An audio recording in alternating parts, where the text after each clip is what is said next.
All right. Hey, appreciate you coming over, Coach. Okay, no problem, man. Yeah, Go. man. Get ready to go into a new journey in life, Coach.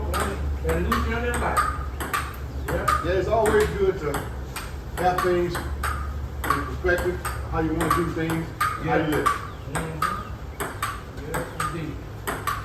So you got a little retirement party coming up on the 31st, right? Yes, sir. Yes, sir. Okay. Man, Oh, been 33 years in the making. that's it. That's it. Well, look, I heard you do a little golf. Let me check out you on the putt-putt. Sounds good, man. Look, Let look. me show you what I got, man. Oh, now Let's these, go. Let's go. These little ones now, Coach. That's fine. These the little ones. Let me see. I'm gonna leave you them whole. Let me see what you can make out of them three. No, let me pull them. We can pull them wood boards back to catch our balls. All right. Let's see. There we go. Which one you want me to make it in, Coach? I'm trying to help you out. Look, that big one in the middle.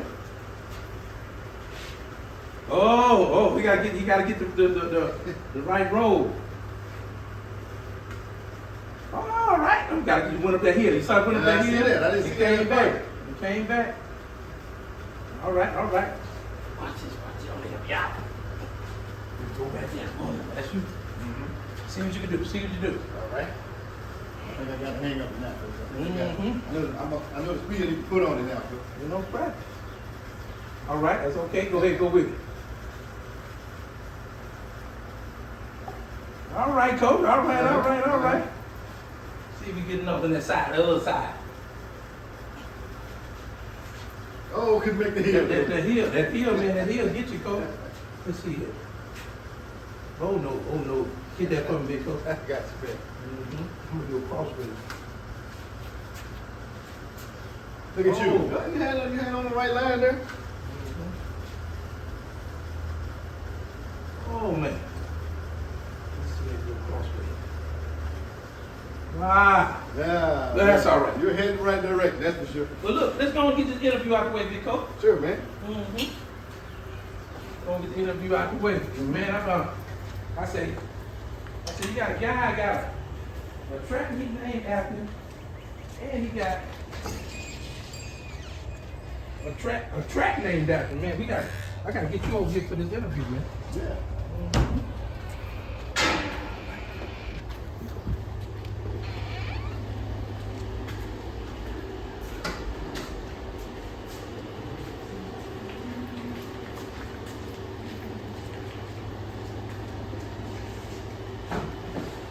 All right.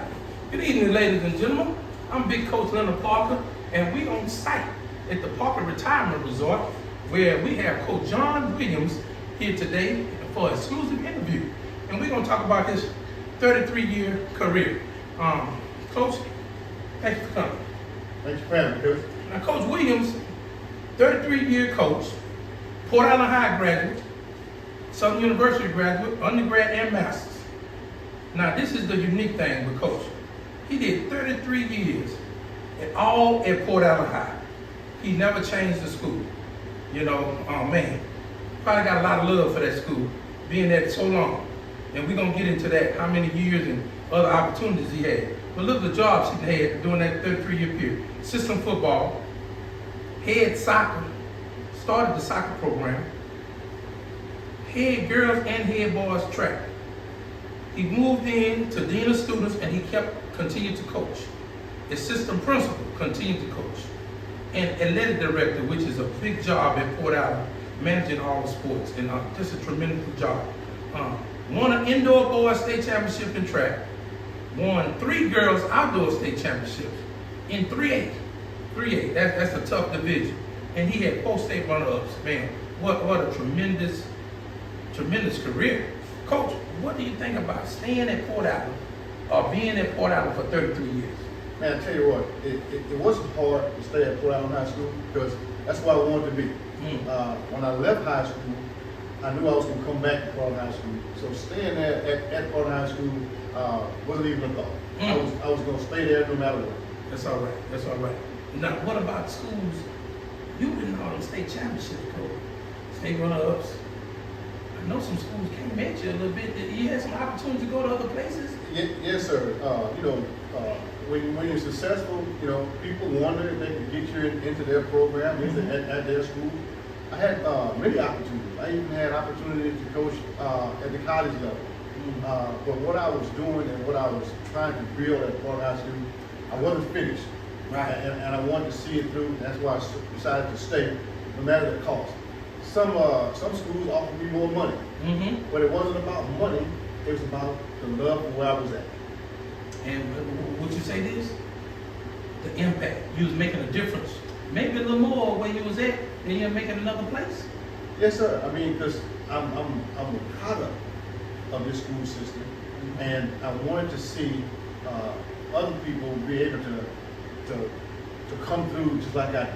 And I thought it was valuable for me to say, here's where I started, here's where I am now, you can do it too. So tell me this, a little question that's a little off. Who was some of the main, I know you compete against everybody. And I heard you say this one time, we ain't worrying about them, we worry about us. We put our pants on a little different, we practice a little different. But who was some of the main schools that gave you a challenge that you knew you had to have your A game when you went against them? Man, there were a lot of schools. A lot of schools that had track programs that was really, really good and saw that as a challenge. Of course, the Episcopals of the high school era, the Catholic highs, those schools I started honing my skills, trying to be like those people, and then want them to be like us because we're going to move ahead of them. Watch out now. Now, one thing, Coach, I talked to this coach named Charles Smith, Peabody's basketball coach. He done won 5 or 6 state championships at Peabody, the War Eagles, War Horses, War Eagles. And one thing he said was, I done won so many state championships. I done won so many coaches of the year, so many district coaches of the year, so many state coaches of the year. But he said, when he got the teacher of the year, he knew he had arrived. That really meant something to him. And in 2006, you was a science teacher at Port Allen, and you became the teacher of the year at Port Allen. How would you describe that feeling, Coach? Coach, that was a tremendous honor. I worked real hard in the classroom because that's what I knew I had to do. That's what I came there for. And also in 2006, I don't even talk about it a whole lot. In 2006, I won a state championship and was teacher of the year in the same year. So I felt real good about being able to teach and to coach and being recognized for doing both of them. Our young coaches don't get it. And I used to tell them this, Coach. You make $50,000 as a teacher. You make $6,000 as a coach. Which one more important? And they look at me like, I say, yeah. You need to put more emphasis on your teaching than your coaching. But that don't happen too often, coaching. Because now we in a place where if you don't do both, you can lose your job either way. You got to be a good teacher and a good coach. That's right. It is important to be a good teacher. Just like you said, and I echo that. I champion that. When you say you have to be, what puts clothes on your back, what feeds you and your family. It's a teaching job first. And maybe be close. Yeah, and the high school principal that knows what his school needs. It's hard to get a good teacher than it is to get a coach. Okay. Coach, one thing, I've been tired now for 3 years, but I remember when I hit 25, I hit a brick wall, and I had to go get some counseling from other veteran teachers that had done it. They said, you done hit a brick wall, you need to reinvent yourself. You need to start doing things a little different because you've been doing this stuff for 25 years, you done got bored. But have you ever hit a brick wall in your 33 years where you thought it might be time to let this go, or I just don't feel it no more? Coach, I've always been excited about coaching, and I see coaching as things that made me happy, things that I really want to do. But that was a point in my life to where I thought coaching wasn't the thing because I was diagnosed with cancer. I'm a cancer survivor, and at that time I was still raising my children. Okay. And I wanted to go home to my children because cancer is a dangerous thing. Mm-hmm. I wanted to spend time with my children because with cancer, you just don't know. So So I put coaching on the back burner because that was a no-brainer for me to go home to my children and my wife every single day. It was really, really important. It was gratifying to know that I could step away from it and then have an opportunity to come back. But you only get one life. Yes, sir. And so getting just one life, you have to make sure that the people around you are taken care of. So I did get to a point to where it wasn't as important. Again, my family and coach, that was a no-brainer. Yes, sir. I understand. Totally understand. Okay, all right. Coach, this is a hard one now. Okay. And I don't want nobody calling you and messing with you, getting ready to retire. I don't want nobody calling you. Why you even mention my name? So, but I asked you before you came, because this is a question I had to ask before you came. Could you give me your top 10 athletes? And I know that's a hard one. For 33 years, all these state championships you won, and just could you give me close? What's your top 10 athletes you coached during that time and why? Coach, I tell you what, you're right. I have coached many of great athletes, many of them really good, and those kids help make memories. Those kids, I say all the time, good athletes make great coaches. So what I'm gonna do is I can go down the list. I'm gonna give you 5 boys and 5 girls. Okay, that's fair right there. Who I have a tremendous respect for because of the things that they were able to do out on the track. Okay. One of the first ones to come back in the 90s, his name was Jerome Peterson. Jerome Nebraska running back coach. Nebraska running back. Yeah. Jerome was in my science class, and Jerome wasn't on the team, wasn't on any team. He just kind of got here, and we kind of talked about being an athlete. He said, Coach, I want to play football, I want to run track. I said, man, well, you're in the right place. I said, I think you can do this. I said, what would you like to do? He said, Coach, I want to carry the ball. I said, well, Jerome, I'm on the coaching staff. I'm going to see if you get that opportunity. Okay. And it took off from there. Jerome was a powerlifting state champion. He got the track. I said, man, look, you got all this bottled up in you. I said, let's get to the track. And I think you're gonna be one of the fastest kids I've ever seen. Jerome was about 10'6" in the state track meet. Tremendous kid, loved the sport. Talked to him every now and then. Saw him in a couple of track meets because he was just kind of wanting to come back and watch us run. Tremendous athlete. Another was Tracy Porter. Tracy Porter was taught Tracy Porter. Big six Porter. That's right. In the Super Bowl. Yes. I met that kid. He was a basketball player. He was headed that direction. Started playing football. Football and track kind of go hand in hand. Taught him the triple jump. Put him in the 100, 200. Things took off from there. Tremendous kid. That's all right. Jonathan Johnson. Jonathan Johnson was 10-4. Yeah, he was one of those kids who didn't originally start at Florida High School. Lived in Florida, made his way back. That's it. And he was started Kelly High. Yes, he was a track guy because he ran summer track back in the day. And like I said, he found his way back to Florida High School and did tremendous things. TK Herbert, he was one of those kids, he just looked like a track athlete. Yeah. He went on to sign a college scholarship like his other kids and had a really, really good college career. And then this last kid, Chris Murphy, generational type jumper. Chris came out of a middle school ready for high school. Yes, indeed. Didn't need to teach him a whole lot. He was gifted. And he's one of those kids to where he already knew what he's going to do. We talked. Track was first for him. Track was track. He didn't play basketball. He didn't play football. He's a track guy. He's a track guy.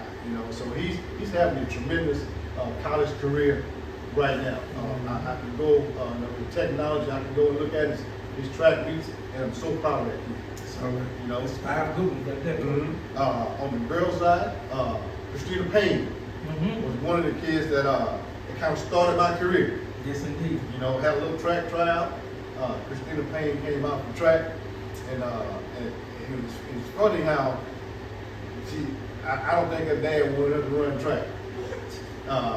You know, but Christina saw Christina in a PE unit playing flag football.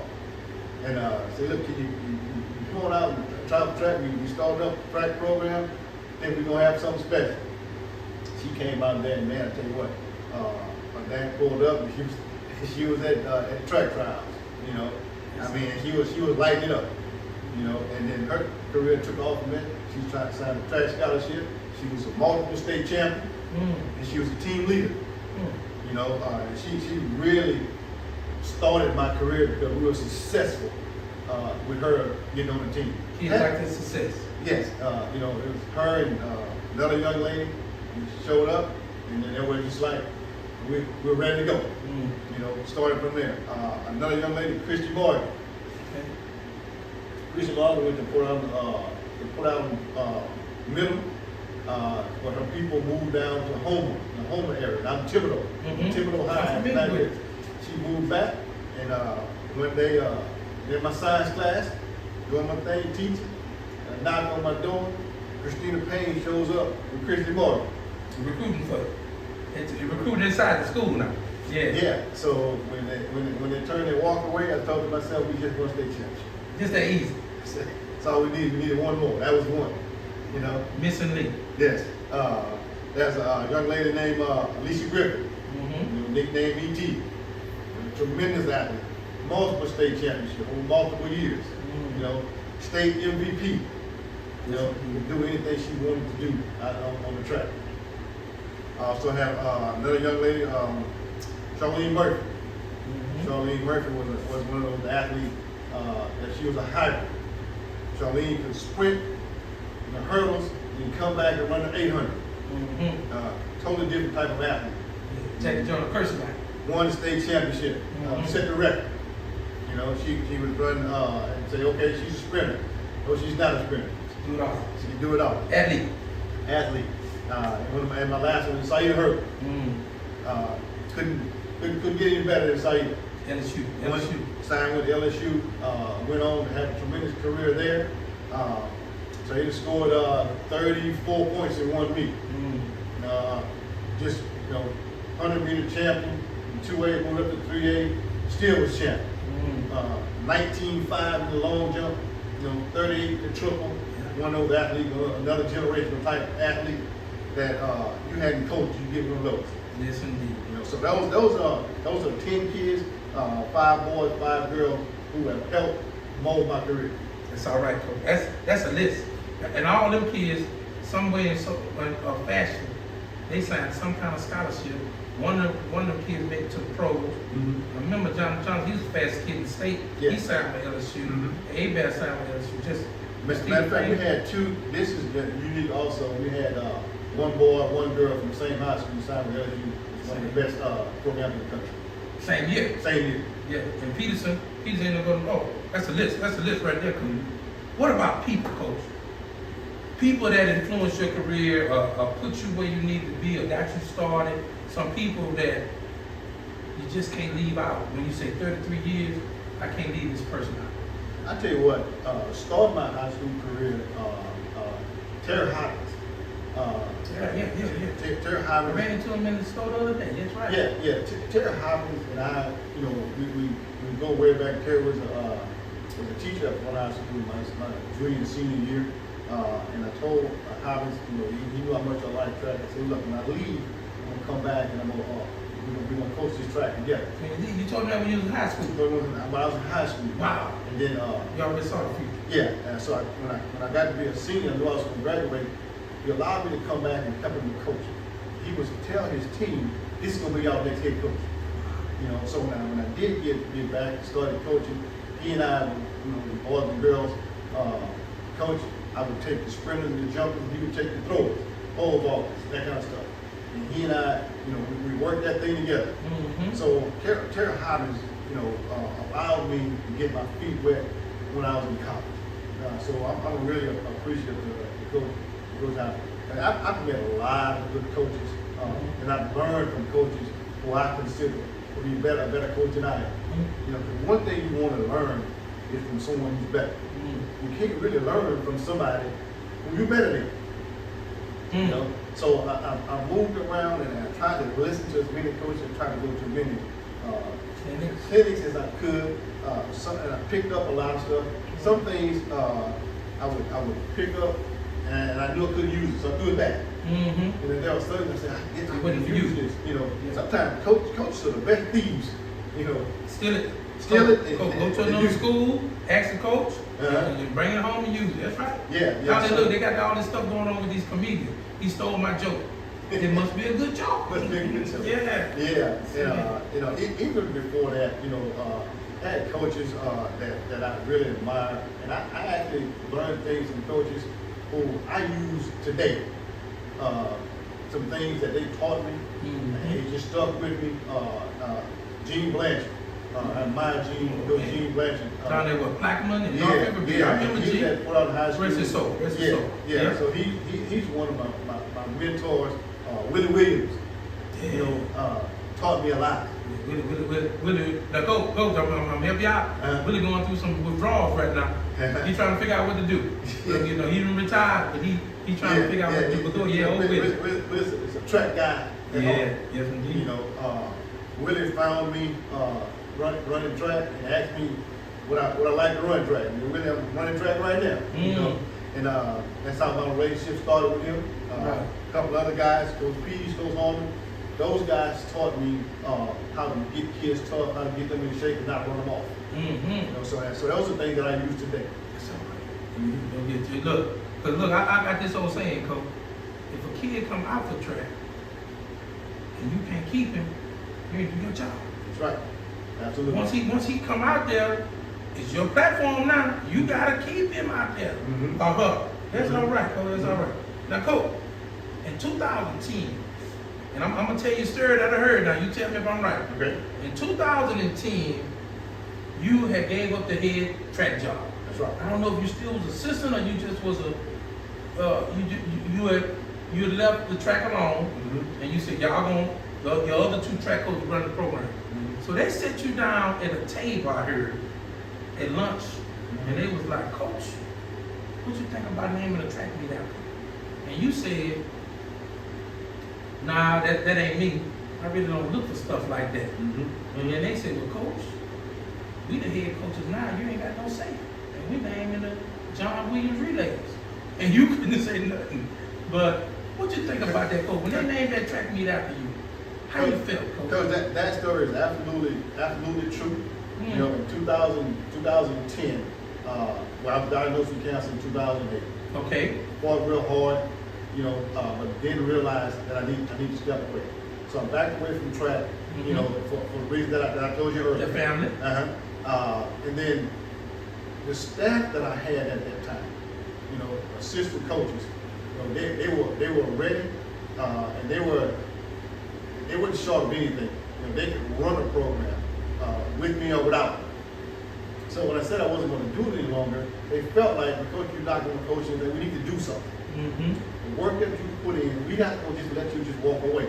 We want to do something to honor you. And I've always been a person who said, okay, let's let others do things. I'll be fine. Don't worry about me because I'm not a me first person. Mm-hmm. And that story is absolutely true. I did say, no, let's don't do that. Let's just keep things the way they are. And those coaches said, well, Coach, you're no longer the head coach. We got the program now.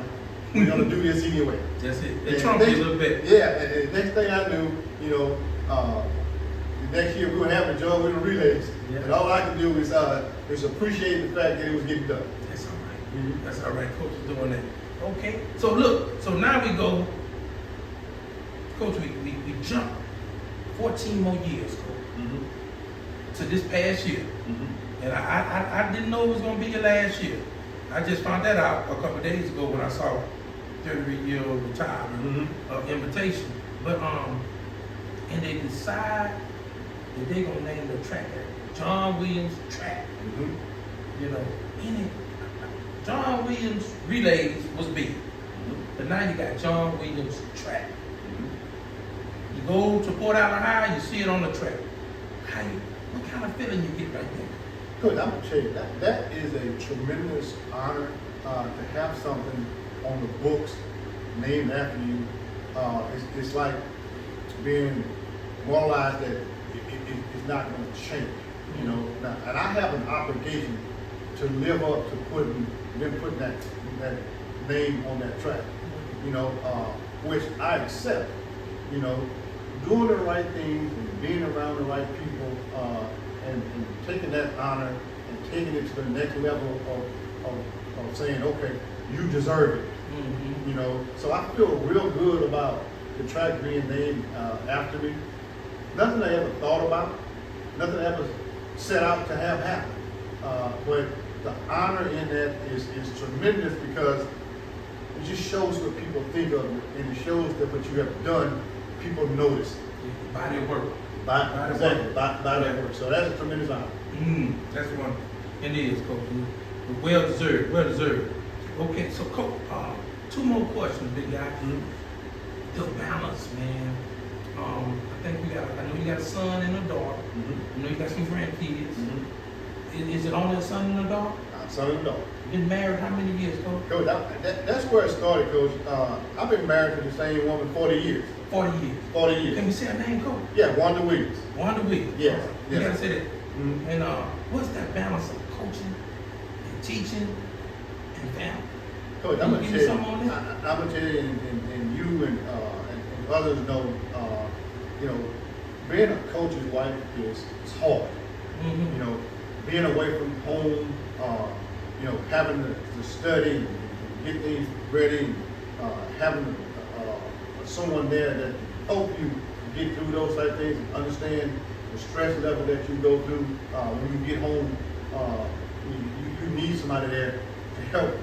So if you have a spouse that understands, a spouse that sees your dream coming true and holding you to task of what you really wanted to do, you got a good thing.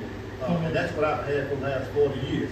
When I started coaching, I was married when I started coaching. Been coaching 33 years, been married 40, and my wife understood that this is a dream that she helped me to realize. My children had to realize, but I needed my wife to have them to understand that when I wasn't home, I was making a living of something that I love to do. So my children understood that I wasn't home, but I wasn't just out running the streets. Yeah. I was out doing what I really love to do. And I was doing something that made them proud. One of the basic things is having an understanding when you get home, your wife and your children. You know, coaches, you know, if you look at all the statistics about why marriages fail, coaches' marriages fail, because they don't have that foundation or they have that understanding of people of support that they should have. You know, so that's one of the things that helped me in my career is having the balance and having an understanding and the compassion of the family member. Coach, like you said, 33 years, you know, a lot of things that went on in 33 years. I'm going to throw one in there right here. What would you say about it? I know it was some tough times with the flood of 16, Katrina, and COVID. That was where you had to, as a teacher, as a coach, it was a little curveball on us, and we had to make adjustments. Anything you'd like to say on them traumatic moments where we had to seriously do a pivot and make adjustments? Coach, one of the things that is you have to be grounded, you have to be rooted in your faith. If you get those things together and you know you got them together, you know, nothing can stop you. You know, hard times in life, it's going to come. But it's how you react, it's how you adjust, it's how you handle those things that makes you what you are. There are people that went through the same things, things that you talk about, and they didn't handle them well. You know, but for a person like me and others that have survived the test of let's just keep moving in the right direction you have to know where you are, you have to know who you are. And those things will help you get through tough times in life. Yeah, that's all right. Coach, that's gonna be it. And I like to keep the floor open for anything that you would like to say about your whole 33 career, anything that you would like to say. You know, the floor is yours, Coach. Coach, look, I would like to say that I have been truly blessed with a good career. The career that I've always wanted to have. I've worked hard to get and worked hard to maintain. I am happy with the way I have, conducted myself in this profession. It's a credit to the people who came before me, who did all the right things. It's a credit to Linda Parkers of the coaching world. It's a credit to the James Jackson of the world. Those people have been through and through so kind to me and helped my career and helped me to move forward. It is radio shows like this one who have put coaches up front and let them be able to tell their stories. Mm-hmm. Those things that you need, those things are given to you, but those things help younger coaches say, hey, I like that, I would like to be that, I want to grow in that direction. So just me here, talk to you and having your platform to show people what you can do with spending your time wisely is one of those things who I'm honored to be here. I'm honored to be able to say I was on the Big Coach Parker Show. Watch out, boy. All right now. Well, this has been Coach John Williams. Exclusive interview. He's a family man. He's a teacher. He's a coach. He's an administrator, 33 years, and he's a legend. He's a legend. And having a Port Island track meet named after him, John Williams Relay, and now the John Williams track is a great honor. Coach, thank you very much for coming. Thank you. I appreciate you. Now, one more thing, big coach. Okay. Look, before you leave, everybody before they leave, they gotta sign the wall, coach. But we're gonna do something unique with you. Okay. Everybody that signed over at the left, that's season 1. All right. We finna start season 2, coach. And I'd like you to sign on the golden horseshoe on the right side. Right side. Yes, sir. Yes, sir. Okay. And I'm gonna hold that down to make sure we stable, coach. All right. Good enough.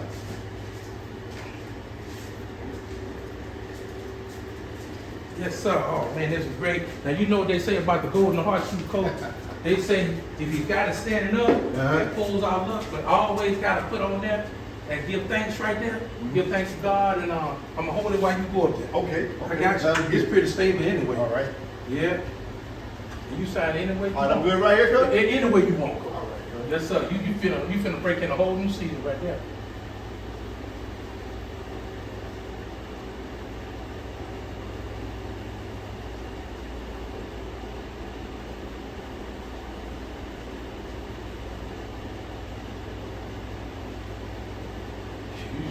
You should put retired.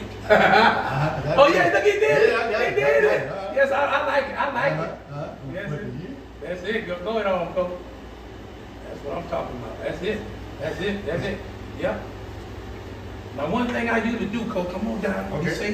One thing I usually do is when my guests come down, I give them a gift, and I say thank you, but hold off on that gift. Okay. Because I'm coming to your retirement party on the Yeah, 31st. please do. You know, Please do. Come on. Today is the what, 24th? Yes, sir. On the 31st, you got your retirement party. I'll be there, and I'll have a gift for you then. I'm working on something. Sounds good. Yeah. Sounds good. I really appreciate it. This big Coach Leonard Parker on exclusive interview with John Williams. Signing off.